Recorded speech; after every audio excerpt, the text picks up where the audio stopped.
Like being the Jeff Bezos of, go ahead.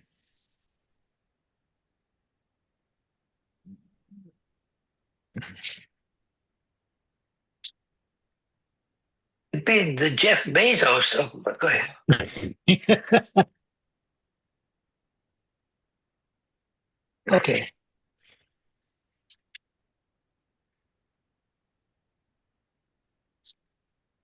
Hello, everybody. Welcome to another edition of Three Business Advisors. I'm sorry, Three Advisors and a Business. I'd like to welcome you to our discussion today. I'm here with BJ Handel and Deidre Mercedes. Hello, BJ. Hello, Mercedes. How are you guys doing? I'm good. I'm good. Oh, that's good to hear. That's good to hear. How you I'm doing? good How too. are you? Yeah. I'm good too. So this is our fourth episode, and I'd like to say that I'm feeling really good about how we're progressing in our discussions, even though I'm getting pushback from a couple of my podcaster buddies about how it seems like so much of what we're talking about seems to be the same from business to business. And we talked a little bit about that off air, and they're right. A lot of what we've seen so far with these businesses come back to some of the same things, um, but there's a difference, right, in how each of the businesses um, are dealing with these kind of like same issues and problems. And one of the things that we talked about was that how it seems like almost every company we looked at so far had an issue with inventory. And I think today we'll probably see that that's even more of an issue because we're dealing with a company that's doing 6 million in sales, which is more than what the other two companies did. I think pardon me, none of the previous companies did more than 3 or 4 million. So this company is doing about twice as much. But this company is basically a distributor. They're an industrial distribution company, and they do fasteners, fittings, and maintenance supplies. So they service most of their customers. Primary customers are manufacturing plants, contractors, and maintenance departments.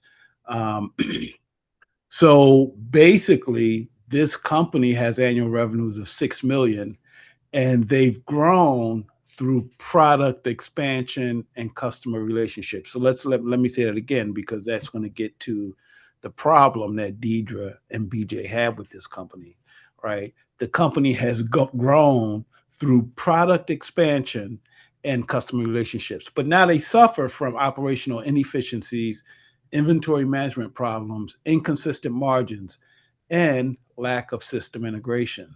Right. So the owner feels the business is busy but disorganized, and growth is not translating into improved profitability. The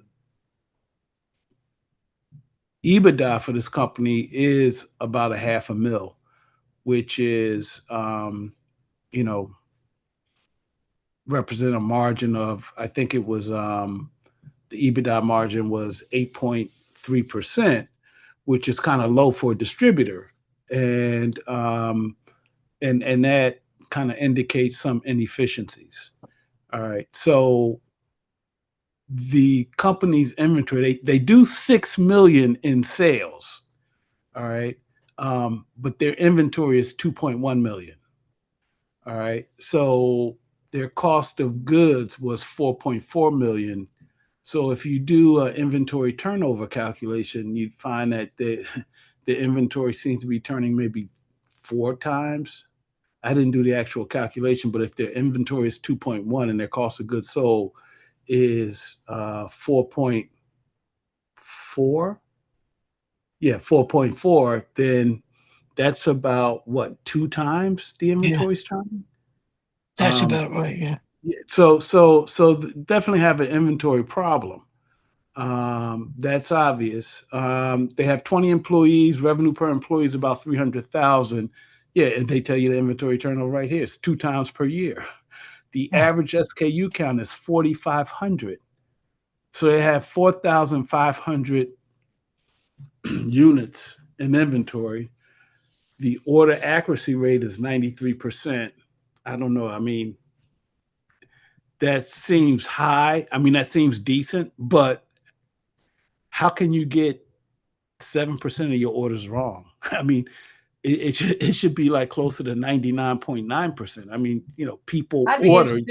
I'd be interested to know which orders, because if those Yes. 7% that they're getting wrong are, are small ones, then it makes a little bit of sense why they're still a bit profitable. Mhm. So if the 93% are, the bigger customers and they take more care with those, then that makes sense. So I'd be interested to know which customers are getting the better customer care. That'd be an interesting number. Yeah, and Okay. also, is the lack of that, is that 7%, does that show something is going wrong with how they're picking inventory? How they're getting inventory out? Is Right. there a problem on the inventory side, on the operational side? And is that Well, I mean, something you that think could be about it. managed with this? Is that the problem? Yeah, I mean, that's a good point, BJ. I mean, with 4,500 units, Right. right? How do you store all that in a way that's relatively efficient and relatively easy for employees to find all these different things, right? So some of the general conditions facing the company, right? The owner is saying like they're experiencing complexity without control, and he points to these like issues, right? Inventory is too large and poorly managed, right? Inventory, as we said, was $2.1 million, which is about 35% of annual revenue. And the problems include slow moving items, overstocking, and poor demand forecasting. I remember BJ had an issue with poor demand forecasting for, I think, definitely the first two companies that we Yeah. talked about. Yeah. Another issue, another area of issues with this company is operational processes are inconsistent. Warehouse operations lack standardization. Picking processes vary. Receiving procedures are inconsistent, and errors occur in order fulfillment. So there's part of your answer there, BJ. Yeah. They are having a problem Yeah. fulfilling orders or picking. And then the third area is product catalog is too broad, right? It has 4,500 SKUs, many of which have low turnover, and they generate low margins, right? Which doesn't make sense. Sales growth is not aligned with operations. The sales team continues adding customers and products, but warehouse systems have not scaled. Inventory systems are outdated, and fulfillment processes are inefficient. So you have a sales team going out there adding customers and adding products, but the back of the house is like a restaurant, right? The front of the house, you're seating customers at the tables, you're giving them their water, giving them their bread and everything. But the back of the house, the cooks, they can't get the food out, right? So in the same, similarly, like this company is, Salesforce is bringing customers in, but And why is that? why? Who's Well, who's Yeah. who's out there? Who's out there telling them sell, and what are they telling them to sell? And what, you're bringing customers in, but you don't have the manpower or the effectiveness of your operations. that's a good So question. And really, why, who's out there going sell, bring us more customers when you don't have a handle on operations? and Well, what's so very so important Because somebody to what thinks, you said. Oh, go ahead, please. I'm sorry, Mercedes, because go ahead. No, go ahead. All I somebody was going to thinks, say, you go ahead. Keep going, please. I'm sorry, somebody thinks, at a lot of different people in sales, in executive admin, think that more is growth, and more inventory or something means a lot. There's definitely a disconnect in these theories, because one side is being driven to do something that is harming the other side. Go ahead, BJ. All I was going to say, and I thank you for that. Wait, to what you were saying, Sydney, that no one is coordinating the front and back as though it's one restaurant. They're just simply going, okay, you do this, you do that, you do that, and everybody deal with whatever they get. And then when the owner says, why are we having problems like this? You say, probably it's structured because of how you're going about doing it. It's really coming back to what are people being told to do? Is this being run like a team or is it being run pieces at a time? And it's a problem. It's a problem that is clearly addressable. It's easy to get it done, but you have to address it. And so are we gonna talk about that? Because this lack of, I'm not gonna say lack of communication, because like I said, there's probably a lot of communication. Like I said, somebody's out there going sell, sell, sell, okay. But lack of effective communication, and certainly lack of data Yeah. and understanding, as you just pointed out, piggybacking off of we're all saying it, Sydney. The people are doing things without understanding how their internal customers and suppliers are being affected clearly, and that comes from lack of effective communication and lack of data and lack of knowledge on what your partners are doing, your internal partners are doing. And one of the best ways to stop that, not on a dime, but quick enough, is through review and everybody being in the same room at the same time, talking about these issues, talking about what's going on, and coming up with solutions in real time. So And I I'm not really agree. sure why the sales folks are out there selling, selling, selling. I would suspect, and I don't know this, but I would suspect that they might be on a commission-based compensation plan, which for them means that they want to sell, sell, sell, sell, right? And so the question becomes, are they on a straight up commission based on sales? If they are, then it would seem to make sense given the problems that they're having with profitability, margins, et cetera, that the owner and the company should say, okay, instead of basing your commission on sales, we're going to base it on profitability of sales, right? So that would motivate the salespeople to make more rational decisions. I guess the other thing, and you guys hinted at this, but and I guess you guys hinted at this, but I'll just come out and say it directly. They need some systems in place, right? They need to know what's selling, right? They need to know what the margins are on what's selling. And then they probably need to start pruning their product line and maybe shifting shifting the stuff, the slow selling stuff, the low margin stuff, shifting that back to whomever they're buying it from, and then make those orders special orders. It's like, yeah, we can order that for you, but we're not going to carry it in inventory, right? So there are definitely some things they can do, but in order to do all that, they need adequate systems. And I think that's one of the things we're saying is that they lack adequate systems. And it's kind of interesting because I think that's been an issue with all of the companies that we've kind of like looked at so far. There's a problem with systems. They don't have adequate systems. And it's interesting if you're reading the business press at all over the past month, actually over the past week, chances are you came across an article or a discussion about how if you don't use AI, if you don't incorporate AI in your business, you're going to get left behind, right? Mhm. So I don't know whether you should incorporate AI in your business, but I definitely think you should incorporate technology. And that technology could be a spreadsheet.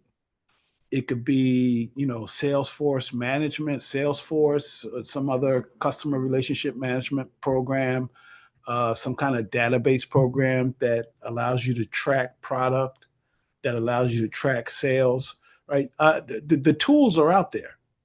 And so why so many of these businesses are having issues with systems, it's kind of befuddling to me. I don't Why think is that the so. case? It's I think from my perspective, it's not befuddling at all. I think that I haven't walked into a company. I don't care how much money they make. I've been through a few. There's always a systems problem somewhere that needs to be enhanced. There needs to be some level of identifying those areas for improvement, which is why you have continuous improvement. Otherwise, everybody could just stay home. Now, I'm not saying that AI is not necessary. What I am saying is, I think that even with AI, you still need people, and people are human, and the human factors that need to be taken into account as in terms of inefficiencies need to be understood on a daily, weekly basis. So once again, whether you have corrective action in place, whether you have internal assessment in place, whether you have continuous improvements and monitoring and all those things that ISO or any quality management system says that you need in place, even if you have those things in place, you still need to have that effective communication. You still need to understand the interdepartmental relationships, and you still need to understand how to deal with issues as a team or individually when those issues come up. And the first thing people need to understand is how to identify those issues. You see, a company like this, and a lot of the companies that we and some of the companies that we profiled, I should say, it's not like we had a lot. We're up to 4 now. I wonder if we actually, went in and did an audit. How many people actually recognize that there is a problem? There are folks that don't, they're out there doing their job, they're getting their paycheck, they settle up every week or every 2 weeks, and they're good because as an individual contributor, there's nothing wrong. But I Well, think that I'll just say this, Sydney. I think that what has gone on with pretty much all of the companies is the CEOs have identified, pretty much they all have identified that they have problems. And then they all go back to work. Exactly. And it's really, really hard to identify the problem and solve it when you are busy trying to get from point A to point B. And it's really being able to look at your business and having enough time and space to look at everything in the business overall and make decisions on it so you can make solid decisions. They know they have problems, but they don't know how to fix it. And so, that's really it. Yeah. yeah. Right. And so when you Yeah. deal with, again, my perspective, quality management systems, Yeah. the biggest thing I think that they're missing at this moment is management review, Yeah. which is the system of what you just said. Yeah. Looking at your situation and not just going back to work, but getting to the work of understanding the depth of those Yeah. inefficiencies and understanding how to fix them.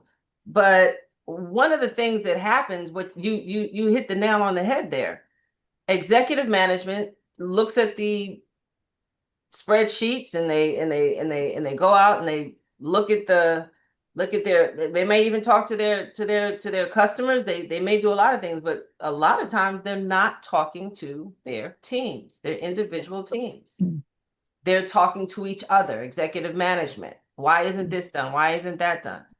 But are those questions and recommendations being effectively delineated throughout the organization? Do people understand?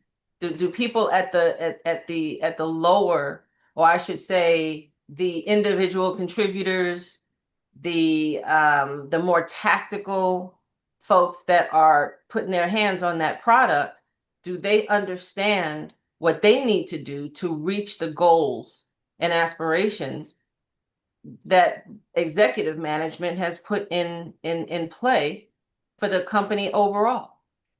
And if those things are not understood up and down the ladder, they're going to bring in more inventory, and someone's going to say scale, sell, and all these problems are going to scale with the company.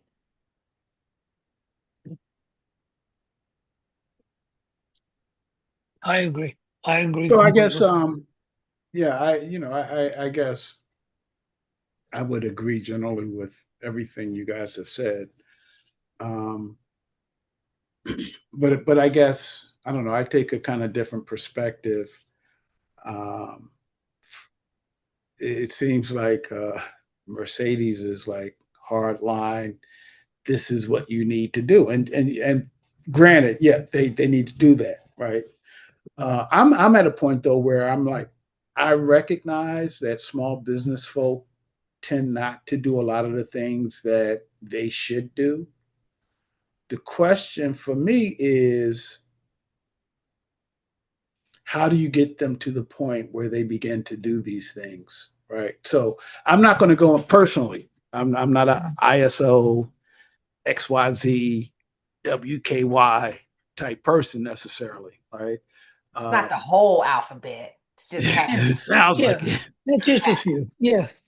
Yeah, but you know what I would go in and this is like the approach to me is to sit down with the owner of this business and say, okay, look, um, your inventory is extremely high, right? Um, I didn't look at your balance sheet, but I'm assuming you're financing this inventory, right?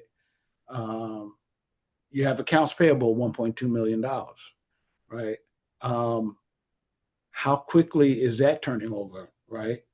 That's not turning over too quickly either because gross your cost of goods sold is, we said, 2.2 million, right? So your payables aren't turning over that quickly either, right? So you're okay because you're financing that inventory with your payables, a significant part of it with your payables, but that's still, it's costing you money.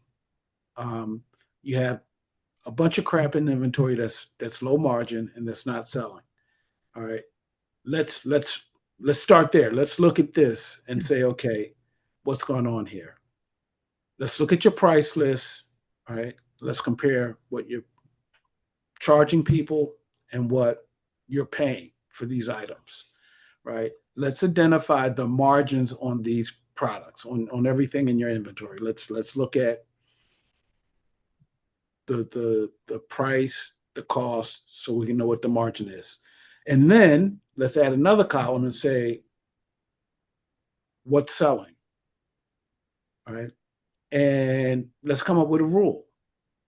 If it's not, if you're not selling an item at least once a month, right? Or let's look at how often something's selling, right? And you'll probably find that, probably 20, 30, maybe 40% of the items in the inventory are accounting for 80, 90% of your sales, right? So that 50 or 60% that's accounting for 20% of your sales, let's do the analysis and see what impact eliminating those sales have on your actual profitability. And it shouldn't be that fantastic because that 20% of sales probably has the lowest margins, right? But I guess the point I'm trying to make is that I would approach this, if I was advising this business owner, this CEO, I would say let's start there because that's the crux of his problem, right? He doesn't know and he doesn't know what's going on. And from there, it's like, okay, now let's rein in your salespeople and let's see if we can get them to focus on selling the items that we turn over quickly. Right? I would agree with you. But And And and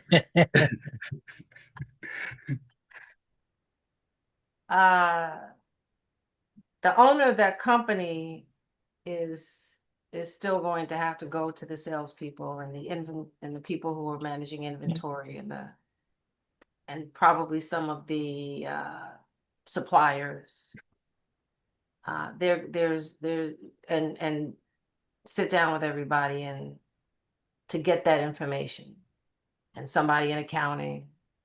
So it still comes back to, how is this information going to be gotten? It still comes back to communication. It still comes to me. It still comes back to a team effort to even get that information and analyze it. And after that happens, there are so many different I mean, suppose there's a supplier out there that won't sell a SKU that someone is buying unless they buy a certain number.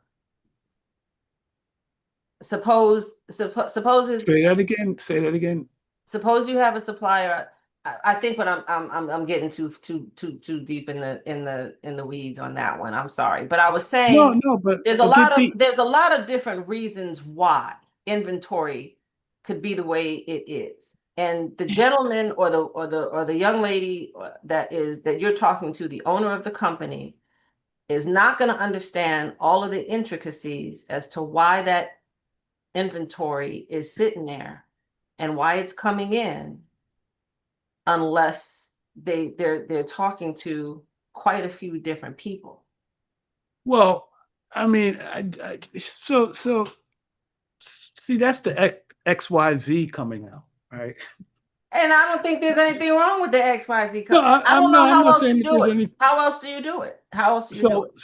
So the approach I suggested was to sit down with the owner and go through his sales and his inventory and to identify what's up, right? Because it's obvious that his management team, You're right, lacks the expert, because they're allowing this stuff to happen, right? So I would give the owner the tool or the information he needs to go in and have those conversations, right? So I would go through that process. I would say, okay, let's look at what's selling. Let's look at what's not selling. Let's look at what's generating your profitability. Now, with that information, you can go to your sales team and say, hey, why are you pushing this stuff, right? Yep. I do agree that he has to have those conversations, but I guess I would say he needs to have that conversation knowing what he needs to know about his inventory, his sales price, his margins on those different products, right? Because he needs to be able to show them, like I said, I don't know if the salespeople are get paid based on commission or not, but it would seem that they are, because they're just like pushing whatever it is, and they're able to grow sales, right? But I mean, you have to. I would say, he needs to have that information, but he definitely needs to have conversations. But I think, I would say, if I were his advisor, I would give him the information he needs to have those conversations, right? And then, and then, like you said, Deidre, I'm sorry, Mercedes, it trickles down to, okay, how are we storing this stuff, right? How are we managing all this inventory, right? How are we accounting for this? Do we have an adequate inventory control system in place? Right. It all starts there. And then this has to be coordinated with the sales manager. And the salespeople and what is it that you're selling? What do we want you to sell? Basically, you want to reduce some of the inventory. You want to focus more on specific products. You want to get people selling those specific products, and you don't really want to sell. You don't want to be paying people to sell things that you don't make any money on. There's a lot of things within the company that can be tweaked to make this work better and to make it so that you can make more money doing it, which accomplishes the goal of what the person actually wants, which is I'm growing. Why aren't I making more money? And why is this becoming more difficult? But in essence, where they're going with it, they're making it more difficult. The goal is to sit here and help them make this easier by making it more understandable and manageable. That's it. And that's that. I think that's one of. So Oh, go ahead. I guess we've exhausted our conversation on this issue. Well, wait a minute. Let me. D just giving me that look.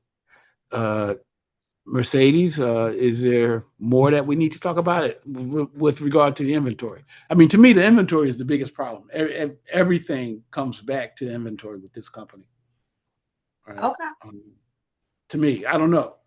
That's my personal opinion. I think it does, but I think the inventory is showing you that why problems are there, and what you have to be able to do is go back and explain. Go back and get what caused that to be like that. Why is that inventory like that? Why are you carrying inventory that you're not making any money on? And then saying, well, why aren't I making money? I mean, it's not like people aren't aware of something being off, but they know how much inventory they have. They know what their turnover is. I mean, they have knowledge of this stuff, but they're not doing anything with it. And these are the things that need to be changed. And that's why I understand that inventory is the biggest is one of the biggest things. The other big thing is, I'm just going to say, is the lack of management reviewing their systems properly and thoroughly, so that they can find out why they've got all this stuff in there. But yeah, you got to start someplace. And that's why I said you're right, Sydney, because if once you start there, it'll force the rest. The rest will come. If you build it, they will come. Mhm. So any other issues you guys feel we need to discuss with this company? I think we've hit spot on a lot of this. I can't think of much else. Well, we to started talk out about. talking about the operational inefficiencies, of course, Right. and the need for more effective systems. Right. Yeah. So that's what that whole process will, that you mentioned, Sydney, will once you start talking to sales and your supply chains and folks down in inventory, to BJ's point, how are you storing this stuff? Where is it going? What's the shelf life and all this other good stuff? It's going to open up every other can of worm that's hiding behind the books. So yeah.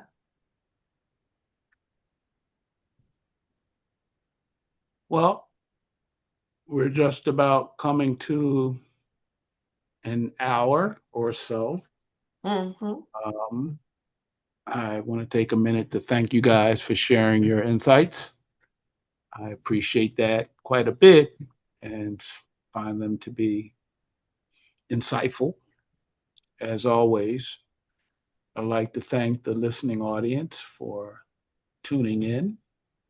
If you're checking us out on our YouTube channel, which is Three Advisors in a Business, make sure you take a minute to hit the like button and also subscribe. We plan to have one of these discussions at least once a week, unless, of course, BJ is in the Netherlands or Deidre's Good flying, idea. flying over to California. But we plan to do this at least once weekly. And beyond that, as we grow what we're trying to do here, we will find some other ways to share with you information and insights that we have on running a business. Some of us are thinking that maybe we can add a call-in section so a business owner or entrepreneur can actually call in with a specific issue they may be facing, which I think is something that makes a lot of sense. So we'll probably be expanding into doing something like that. But right now, we're just trying to get our feet wet, establish ourselves here, lay our foundation before we take over the world like Pinky and the Brain did. Oh man, I But can tell. hey, we do appreciate you guys tuning in. As I said, hit the like if you're checking us out on our YouTube channel, and subscribe. Otherwise, I'll bid you adieu. And as I always say when we end our show, may wealth be yours. Until next time, everyone, be good. I'll try.